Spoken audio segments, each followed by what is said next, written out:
Welcome back to Notable Anecdotal, episode 2 of the coronavirus series. We have a lot to discuss, so let's get right into it, yeah? You take responsibility for that, and when can you guarantee that every single American who needs a test will be able to have a test? No, I don't take responsibility at all because we were given I'm dealing with a global crisis. Right now, I'm trying to do my best to make sure that we don't have an economic meltdown and that people don't die. Is that enough for you to keep me busy for tonight? work. Federal government's not supposed to be out there buying vast amounts of items and then shipping. You know, we're not a shipping clerk. Is it possible that your impulse to put a positive spin on things may be giving Americans a false sense of hope? No, I don't think so. Misrepresenting the preparedness right now. No, I don't think so. I think that I think it's got the not yet approved drug. Such a lovely question. Look, it may work and it may not work. I feel good about it. That's all it is. Just a feeling. I'm a smart guy. I feel good about it. What do you say to Americans who are watching you right now who are scared? I say that you're a terrible reporter. That's what I say. Go ahead. I think it's a very nasty question, and I think it's a very bad signal that you're putting out to the American people. The American people are looking for answers, and they're looking for hope. And you're doing sensationalism. Even urgent surgeries like organ transplants are being performed on a case-by-case basis. Nationwide, 45 states have shut down schools entirely. More than 52 million students now forced to learn from home. We are literally scouring the globe looking for medical supplies. Nationwide, more than 20,000 confirmed cases. Tonight, new images of Italy in crisis. The number of dead surging by 793, a total of 4,825 dead. Is that those sharp objects sticking out of this microscopic protein essentially stab patients' lungs. Currently, the only way to get the President of the United States to pay attention is to go on national television and make noise about it, which I won't stop doing until we get what we need. All right, so as you can see, we started off on a high note here. Let's see, we got Trump. No responsibility.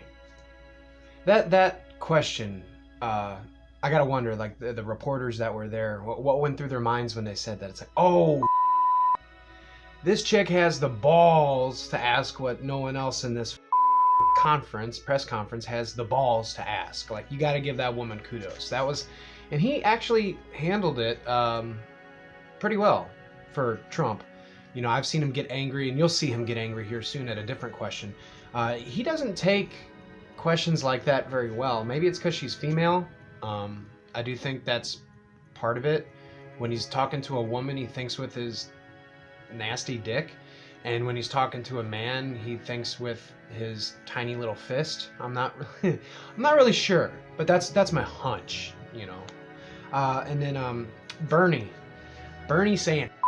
I like that a lot. I remember Biden said something to some sort of like union worker or something like that at some sort of meet and greet type thing, you know? And the press was talking about how like that's you know, the Joe Biden we want and need, and that's the Joe that everybody, you know, wants to see instead of the Joe that hides in his basement. So the media kind of criticized Bernie for saying vulgarity, even though the president says it all the time.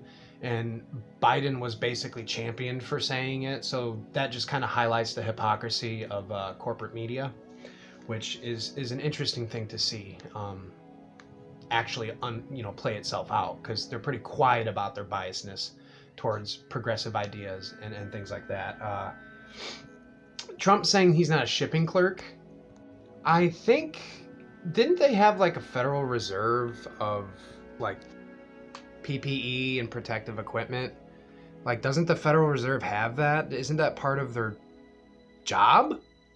So him saying that he's not a shipping clerk, well, in times of crisis, you kind of are, I think. I think it was the job of the federal government, of which you run, to provide these things in a moment of crisis. So yeah, you don't take responsibility and you're not doing your job. You should take responsibility for not doing your job, but he doesn't see it that way, you know, because he's Trump. And then we get to that question I was referring to earlier, talking about Trump putting a positive spin on things.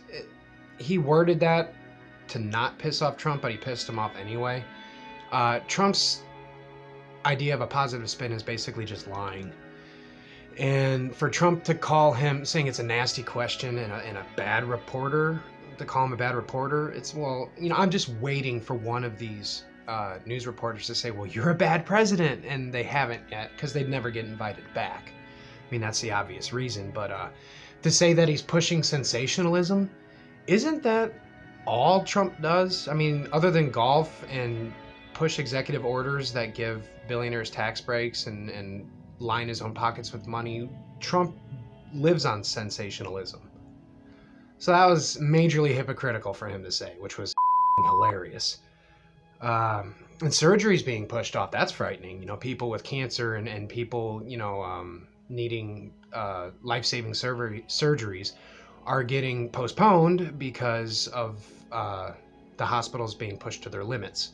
Not enough beds and things of that nature. So that's one aspect that I think a lot of people weren't considering when this all started, and it's starting to play out. All the things that people weren't considering are starting to, like, show up, which is frightening to say the least. School shutdowns, that's I'm surprised they didn't do it sooner. I think the idea that children don't have, you know, children don't get the coronavirus, and basically saying that only the elderly are vulnerable, I think is what made them not do it sooner. People forget, though, that kids are gross, and they touch things, and they touch their face, and they touch each other, and then they go home to their grandparents and touch them and give them hugs and kisses without washing their hands. Children are the most dangerous host for this virus, because they are the ones that will spread it literally everywhere. Kids touch everything. They pick their nose and they wipe it on things. They're gross.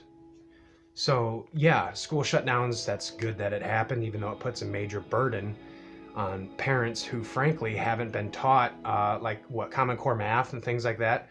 Parents are stuck at home like, what am I supposed to do? I am not prepared for this. And yeah, I thought that was that's bad, but good though, but good. Yeah, Cuomo talking about needing medical supplies, and he said in one conference that him and a bunch of other state legislators were like bidding on things, fighting each other to get supplies that the Federal Reserve should have had for them. That's bad. This is all bad. That's a word it's bigly bad. It's bad. Sharp proteins, COVID. Yeah, they attach themselves to the lung. The proteins attached to the coronavirus itself hook themselves into the lungs. And that's why droplets, the small droplets, are the most dangerous, because they get deep, deep, deep into the lungs, like to the very bottom, and they latch themselves in there, and they don't go away. And yeah, everything, and I said this in the last video, everything that could be said about this virus that's bad is being said.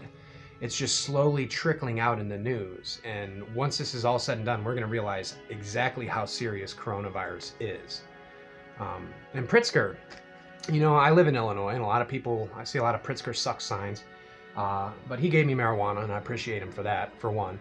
But for two, you know, he has this look. He looks like a villain. He does. He has a villainesque look to him. And I think that a lot of people kind of base him off of what they see immediately. You know, what they say, people form an opinion on somebody in the first second they meet someone. You know, I see pictures all the time of Pritzker wearing like bathing suits, and it's basically fat shaming him. And people judge him a lot on surface value. But yeah, he's cool. I like Pritzker. He's not bad. He's doing what he can. Illinois is a really state, so you got to give him that. You know, it's kind of like when Obama took over for Bush. Obama was handed some pretty shitty economics in a pretty shitty country at the time, and he turned it around fairly well. I mean, Obama was a status quo president and not nearly as progressive as he campaigned to be, but yeah, Obama is okay, and Pritzker's okay. So, you know, people just, that sensationalism, that's what people operate on, and identity politics and stuff like that. So, yeah, moving on to more nightmares. I was in these parks, you would not know that anything was going on. It's arrogant, it's self-destructive, it's disrespectful to other people, and it has to stop, and it has to stop now. This is not a joke, and I am not kidding. Democrats are pushing for their priorities. Workers first, not helping and bailing out big corporations, focusing on the workers. First time in a 24-hour period, more than 100 Americans died from symptoms connected to the coronavirus. The death toll in the U.S. has now soared over 500. But nationwide, unemployment claims are expected to soar this week into the millions. And soon be open for business, very soon, a lot sooner than 3 or 4 months. We cannot let the cure be worse than the problem itself. In New York, the number of confirmed cases statewide is doubling every 3 days. We're not slowing it, and it is accelerating on its own. Easter's a very special day for me. And I see it's sort of in that timeline that I'm thinking about. I think Easter Sunday, and you'll have packed churches all over our country. I think it would be a beautiful time. You're going to lose more people by putting a country into a massive recession or depression. You're going to lose people. You're going to have suicides by the thousands. I'm the healed and the devil's trying to give me the flu. As a Texas evangelical preaches. Put your hand on that television set. That's just not faith. That's presumption. God is not a genius. U.S. death toll has now reached a grim milestone as the number of infected soars to extraordinary levels. I don't believe you need 40,000 or 30,000 ventilators. You know, you go into major hospitals sometimes, they'll have 2 ventilators, and now all of a sudden they're saying, can we order 30,000 ventilators? President Trump has suggested that maybe you don't need those tens of thousands of ventilators you have spoken about. Were you surprised to hear that, and what's your reaction? Oh, look, I hope he's right. You know, I hope no one gets sick. I hope no one needs a ventilator. But I don't operate on what I hope or what I would like to see or what my expectation is. So yeah, we got Cuomo saying that people are disrespectful, they're not taking it seriously. And yeah, that's very true. Unfortunately and fortunately, we live in a country that prides itself on civil liberties and people having freedom and doing what they want. And as a result, you'll have people that won't take authority seriously when sometimes you have to take authority seriously. And this is one instance in which you should. So yeah, I like Cuomo for basically keeping it real and telling it like it is. And people are stupid and people are not taking it seriously. In a previous video, we had that dumb kid with the rosy red cheeks saying about how he's not going to let coronavirus stop him from partying. And I think a lot of people feel that way. They're not going to let the coronavirus stop them from living their lives despite putting everyone else in harm's way. And then the stimulus, you know, the Dems talking about wanting to do things on their agenda. But the way it's framed is as if it's like a bipartisan thing where the Dems want money for this and the Republicans want money for that. No, the Republicans wanted to have basically bailouts for corporations like airliners to... Like, who's taking a vacation during a pandemic? Why do the airlines need bailouts? The workers, the people who live in a wage slave society, they need the help. They need the bailout. You know, minimum wage hasn't been raised in accordance to inflation since like the 1970s, you know? So yeah, the Dems are fighting for the people. And I have issues with Democrats, you know, because they push this status quo and they basically do like bare minimum, but the bare minimum they do at least has something to do with helping the quality of life of their citizens, whereas Republicans are just, they operate purely on bullshit and lies and hypocrisy, and it's vomit inducing. And then unemployment. Yeah, unemployment's bad. It's getting up there. Right now, it's way up there, much more than what you saw just now in that clip. And the government's all fucked up. Their website crashes. I tried filing for unemployment, and there was a bug where I couldn't click next to go to the next section. and it didn't work for weeks. Phone lines are jammed. When you try and call unemployment, it says, sorry, but we have high call volumes, and it just disconnects you. It doesn't give you the ability to talk to anyone whatsoever. And when the stimulus rolled out, the IRS had no one you could contact. No one was, you couldn't reach anyone. You couldn't reach anyone. Nobody was there to help you. So yeah, that's that's bad. That's bad. And then Trump reopening, wanting to reopen. The cure can't be worse than the problem. The cure is to stop the coronavirus. The problem he's referring to is the economy crashing and burning as a result of closing things down. Well, maybe if you paid people a living wage, they would have savings and wouldn't have to rely on stimulus packages. And people could basically hunker down and do the 14-day quarantine and social distancing that they are supposed to do.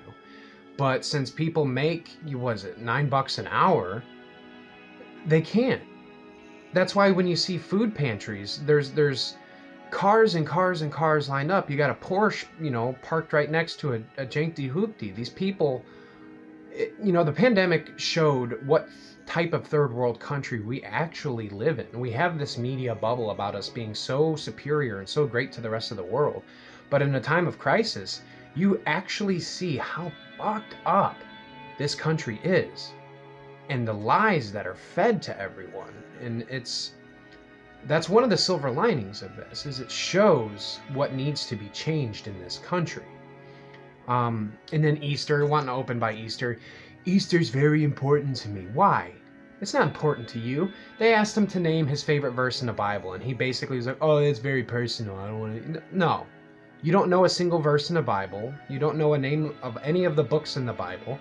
Easter's not important to you. It's important to your base. That's why it's important to you. Because for some reason, Christians like you, even though you're the most un-Christ-like person there is on this planet. So don't try and fool people by saying Easter is important to you. You don't care. And then you're saying, oh, there's going to be packed churches. It'll be beautiful. In a time when we're talking about social distancing, you're talking about packed churches being beautiful. This is why you're stupid and an asshole. I mean, there's many reasons, but that's a big one. That's the big one. Mass suicides in this, Trump's saying there's going to be mass suicides because of the economy. Like I just said, if we had a living wage, not starvation wages, Bernie said it best, it's the top 1% is what, you give the wealth to the top 1%, the bottom 99% is all suffering. They don't have basic human right, health care for all people. They're being paid starvation wages. When you do that, people don't have the ability to prepare themselves for a time of crisis. So if there are mass suicides, that's just more blood on your hands and not just Trump's hands. Like I said, minimum wage hasn't raised with inflation since the 70s. So all those presidents in that time had a chance to change things and did not. So it's a problem. It's a big problem. And then Kenneth Copeland. Kenneth Copeland, man. Was it John Oliver did a thing on Televangelist? Yeah, Televangelist. And he did a segment on Kenneth Copeland, and man, that guy is a leech. The worst people are these leper messiahs that just sit there and bleed people for their money that isn't enough to begin with. If the coronavirus were to take out anybody, let it be those men of God, quote unquote, and Trump. Because, God, they're such a leech to humanity, and they need to go. And yeah, Trump saying that, hospitals had 2 ventilators before, and now suddenly you need thousands. Like, that's not real. Why do you need so many? You're stupid. There is a medical crisis.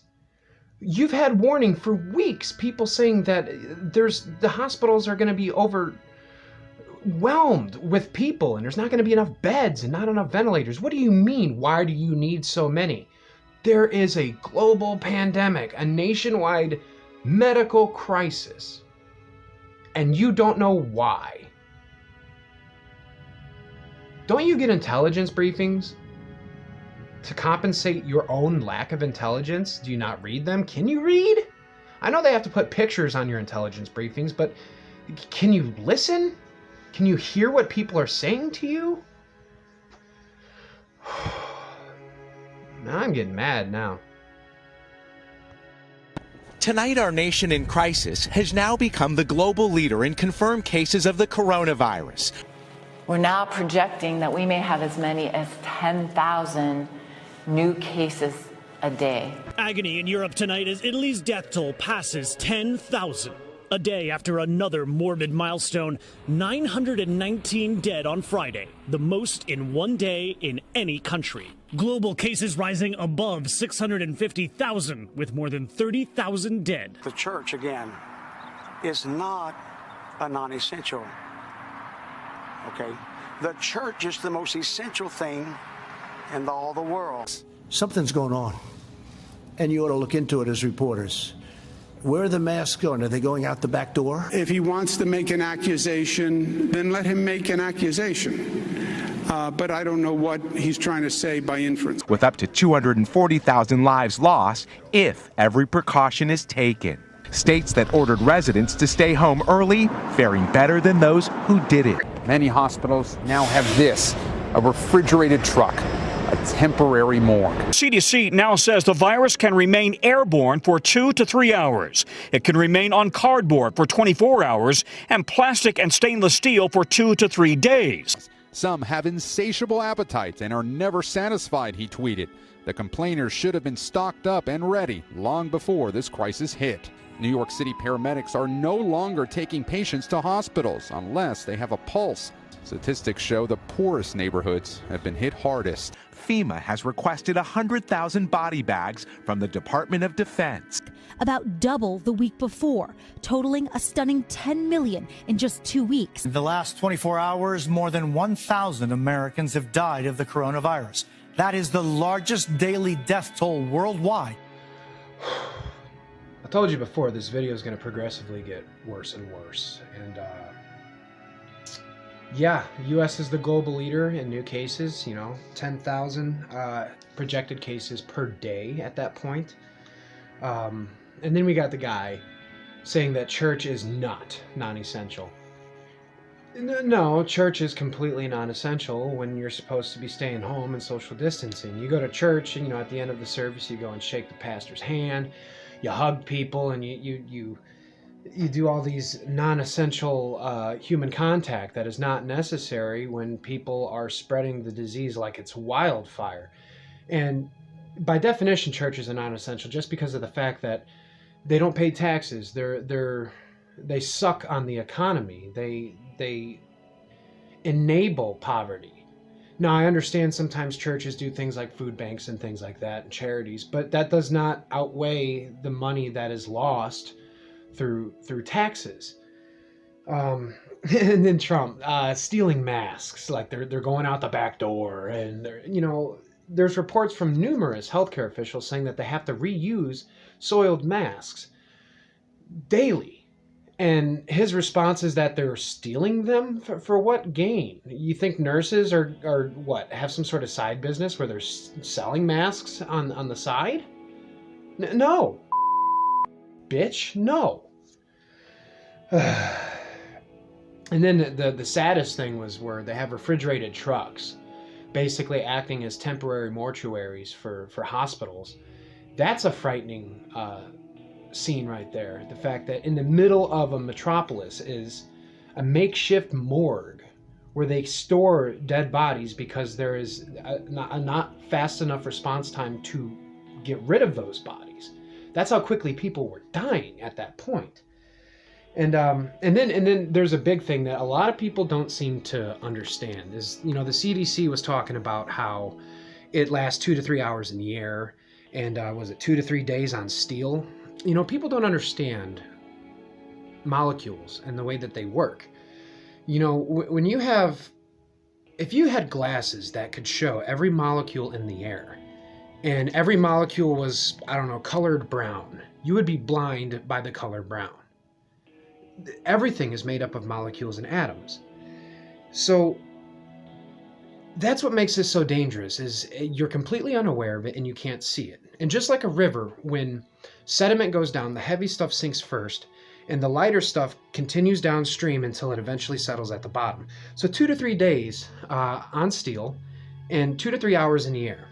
When someone coughs or sneezes, they produce tiny little droplets that hover in the air because they're lighter than the rest of the molecules around them.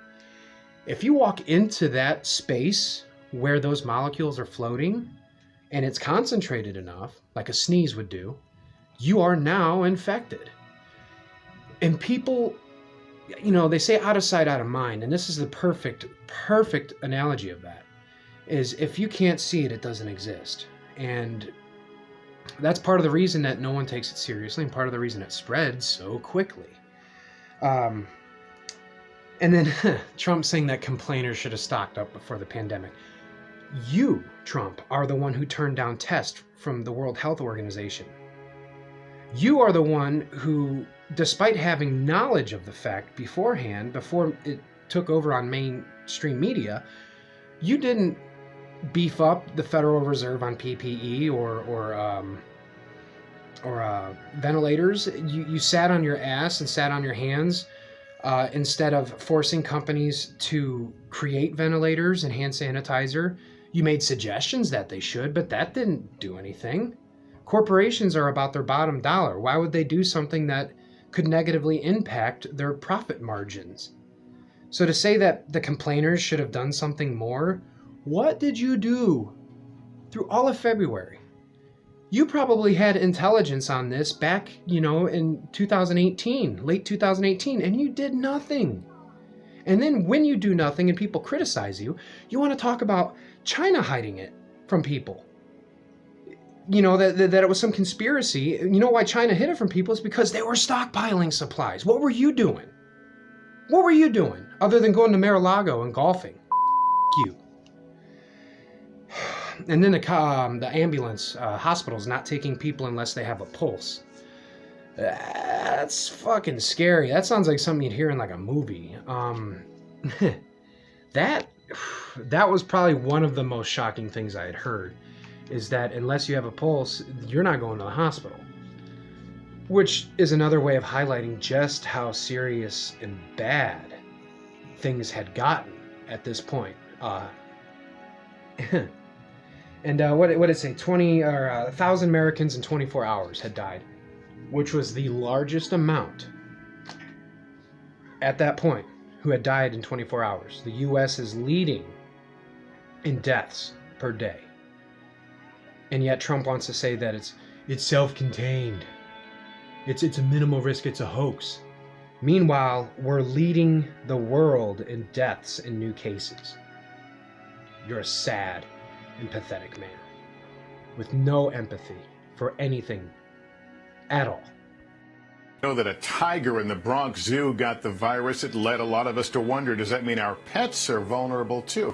Far more than 7,000 have been lost in New York State alone. For perspective, less than 3,000 were killed on 9/11. The Cook County Jail in Chicago is believed to be the nation's largest known source of infections in the U.S. The roughly 400 cases there. As heartbreaking images like these emerge from Americans flooding food banks that are overwhelmed and understocked, NBC News is tracking nearly 2,500 long-term care facilities in 36 states, where cases have quintupled in just 10 days. At least 2,200 have died. Health officials say there are 3 keys to reopening the economy. A diagnostic test to determine if someone currently has the virus, 2.2 million so far. An antibody test to determine if somebody's already had it and therefore might have some immunity. And contact tracing to identify anybody who's had contact with somebody who's infected. But so far, less than 1% of the population has been tested. President Trump is now insisting he has the sole power to decide how and when states reopen. When somebody's the president of the United States, the authority is total. And that's the way it's got to be. In fact, most legal experts say the president does not have the authority to direct states to lift their emergency order. NBC News counts 4,300 across 27 states, almost double last week's number. The President of the United States has the authority to do what the President has the authority to do, which is very powerful. The President of the United States calls the shots. His proclamation is that he would be king. That's what a king is. A king has total authority. After President Trump suspended U.S. funding. We regret the decision of the President of the United States. Bill Gates calling it as dangerous as it sounds. China's misinformation about the virus. It would have been so easy to be truthful. And so much death has been caused by their mistakes. Well, all right. Well, you know, there's one thing I was concerned about, and they're talking about tigers getting it and animals getting it. The coronavirus came from what they suspect to be bats. It was essentially a bat cold that was transmitted to human beings. Now, in a bat, it wasn't serious. Why? Because bats have a much different evolutionary biology than we have. The human body is not programmed or developed to handle something that was made inside of a bat and its biology.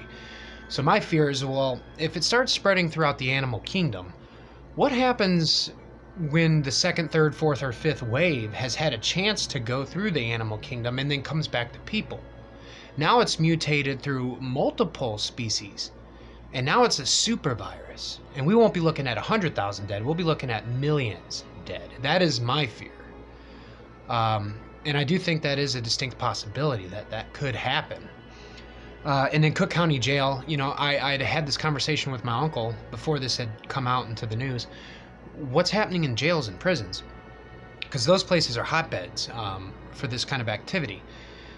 How do you avoid something like that from spreading in a self-contained environment like that, where there are no windows, it's the same air being circulated through all of the prisoners, there's contact through prisoners, and then of course, you know, the guards take it home to their families. It's a breeding ground for it to become a pandemic. And oddly enough, Illinois, Cook County is where they saw almost 400 cases at that point. And then this ended up leading later to them releasing like nonviolent offenders or non-felony offenders. And then that also leads to nursing homes.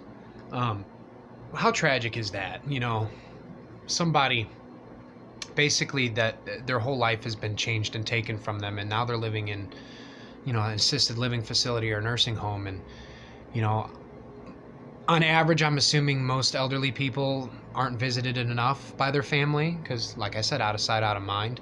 And then they get sick and they can't even see them whatsoever. They die. They can't see them whatsoever.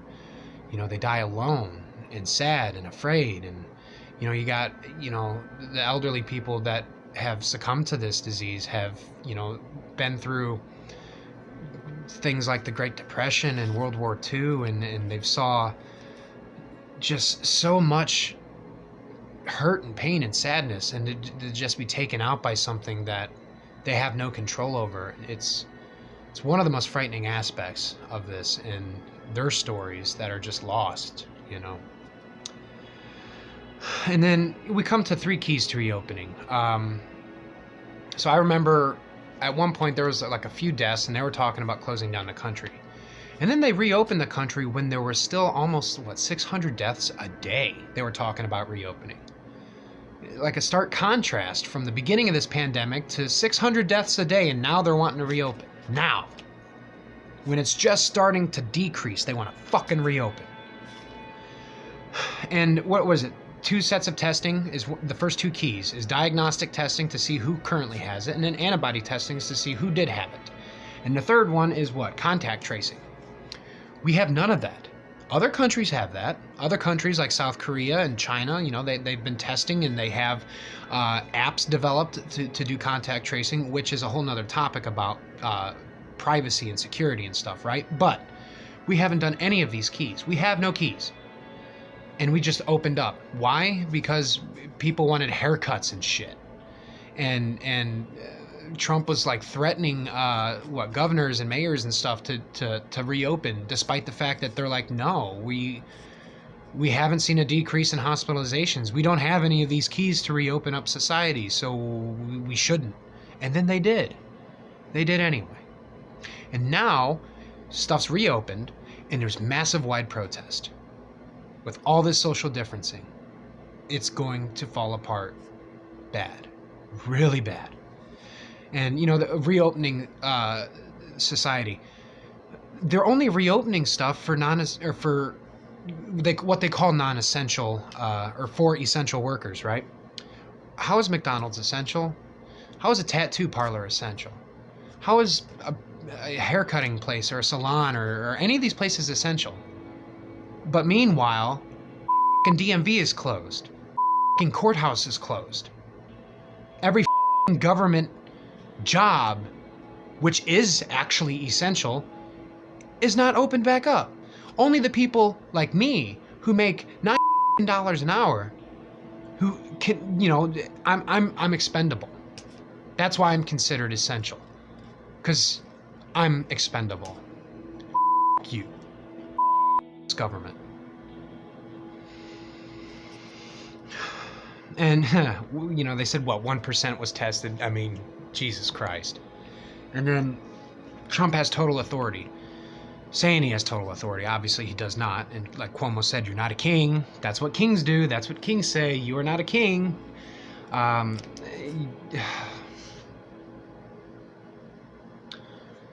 Your total authority. You've had an opportunity to get ahead of this thing and stave off all of these new infections, and you could have avoided so much death. And then for you to later on say that that the deaths are on China's hands, they covered it up for 6 days or something like that in order to stock up and prepare for what was coming. You did none of that. You were calling it a hoax. You were covering it up because you didn't want to get affected in the polls, but you have the balls to say that China did it because... For what? Why do you think they did it, Trump?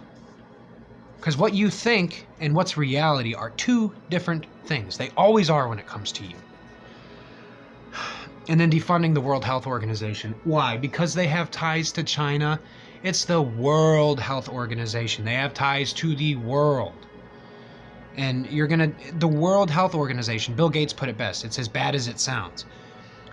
In the middle of a pandemic, you're going to defund the health organization of the world. But China has blood on their hands. China.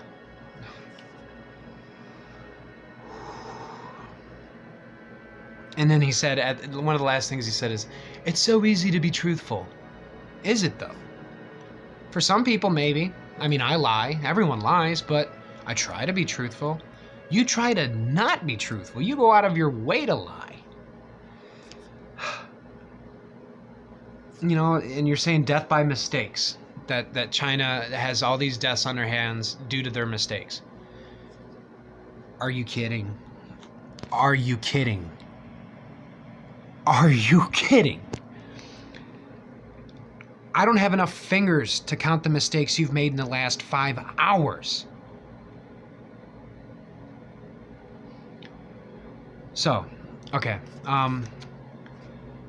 This is the end of part 2.